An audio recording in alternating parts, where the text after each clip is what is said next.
Yaron Lishinsky and Sarah Lynn Milgram, two young representatives of the State of Israel, were murdered a few hours ago in an horrific terrorist attack in Washington. My condolences go to their families and to the staff of the Israeli embassy in Washington, D.C. I spoke this morning with Daniel, Yaron's father.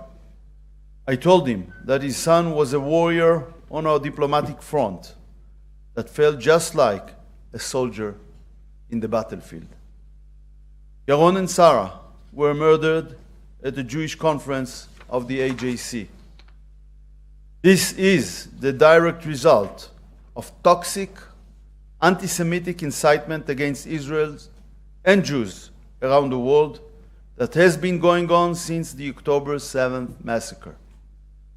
Recently, we have witnessed an unprecedented wave of terror attacks and attempts against Israeli missions around the world, with an emphasis on Europe.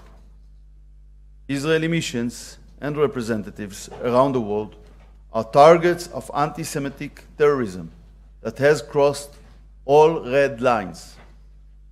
I spoke about this recently on our Remembrance Day at the ceremony for fallen Foreign Service members. I have been worried for the past few months that something like this would happen. And it did. And the list of fallen Foreign Service members has grown today. The Foreign Ministry in Jerusalem and Israeli missions around the world will lower our flags to half-mast following the murder of our workers.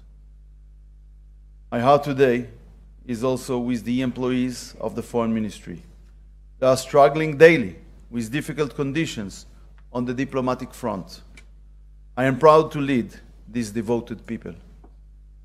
They serve the country, are identified with the country, symbolize the country. They are subjected to harsh and poisonous attacks and wars. Today, two of them were shot by a terrorist. There is a direct line connecting anti-Semitic and anti-Israeli incitement to this murder. This incitement is also done by leaders and officials of many countries and international organizations, especially from Europe. The words are the modern blood libels. These libels about genocide, crimes against humanity, and murdering babies paved the way exactly for such murders. The global atmosphere has engaged Israeli and Jewish blood, has endangered Israeli and Jewish blood. This is what happens when leaders in the world surrender to the Palestinian terrorist propaganda and serve it. The statements and attacks blame Israel instead of Hamas. Hamas started the war on October 7th, is solely responsible for the war's continuation, and is solely responsible for the suffering of Israelis and Palestinians alike. I say today to these leaders and officials, stop your incitement against Israel.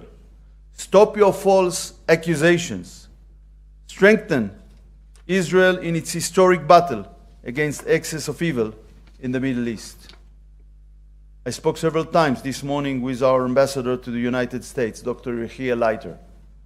I thank him for how he represents us in the United States. I thank him also today for the way he is supporting the embassy employee in these moments. I also spoke with our dear friend, the U.S. Ambassador to Israel, Mike Huckabee. Ambassador Huckabee updated me on the intensive investigations underway by several government agencies into this act of terrorism. The most senior officials in the American law enforcement system are closely monitoring this investigation. We appreciate this. Terrorism is chasing us everywhere. But we will not surrender to terrorism. Since October 7th, Israel has been engaged in a battle on multiple fronts. We are fighting against those whose goal is the elimination of the Jewish state. We who swore never again will not allow this to happen. This is an opportunity to announce a conference against anti-Semitism that we will lead in Jerusalem next week, part of Israel's presidency of the International Holocaust Remembrance Alliance. The conference will be attended by foreign ministers and other ministers of IHRA member states. It will also include envoys for combating anti-Semitism and representatives of Jewish communities from these countries. The new anti-Semitism is also rising today on campuses, in the media, and on social networks. We are committed to fighting it with all our might. We thank the partners we have in the world for this fight. The Israeli people, I say this morning, hold your heads high. No other nation would have stood with such a courage, dedication, and resilience in what we have been through and are still going through during this last year and a half. Let us try to strengthen the unity among us so that we continue to stand successfully in the historic struggle that has been forced upon us.